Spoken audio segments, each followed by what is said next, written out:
Les retraites, voici le thème principal abordé lors de la conférence de presse du gouvernement princier. Un seul objectif pour la principauté, maintenir un équilibre favorable pour les 40 prochaines années. Un nouveau projet de loi est proposé pour préserver l'avenir des retraites à Monaco. Ce mercredi, les partenaires sociaux ont été reçus.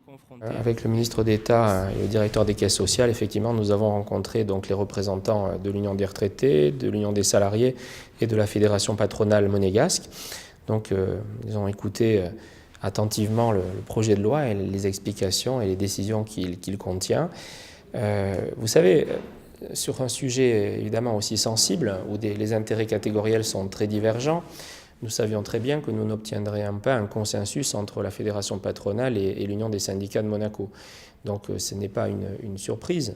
Le gouvernement, lui, privilégiant l'intérêt général, a choisi la voie du juste milieu. Ça veut dire que dans ces 6 réunions, il a été à l'écoute de chacun et que ce que nous avons restitué ce matin du projet de loi tient compte en partie bien sûr seulement, d'attente des 2 partenaires ou des 3 partenaires si on y ajoute les retraités.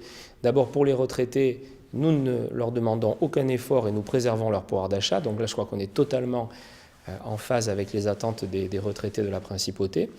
Pour les employeurs, nous avons retenu l'idée qu'il fallait effectivement rapidement faire voter une loi parce que le régime est vraiment menacé et plus nous attendions, plus cela a été dur et les mesures auraient dû être brutales. Donc c'est ce que souhaitait le patronat. La loi est déposée comme dans les délais très rapides comme il le souhaitait.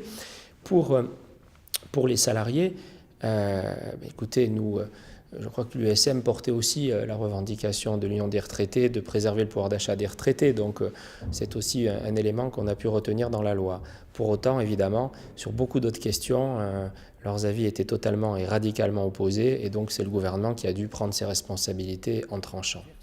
Avec cette nouvelle réforme, le régime des retraites restera toujours très favorable pour les salariés. En effet, ils bénéficieront de pensions supérieures de 25 à 75% à celles assurées par le régime de base français, à carrière et salaire équivalent, et d'un départ à la retraite dès 60 ans. Ce projet de loi sera très prochainement examiné par le Conseil national.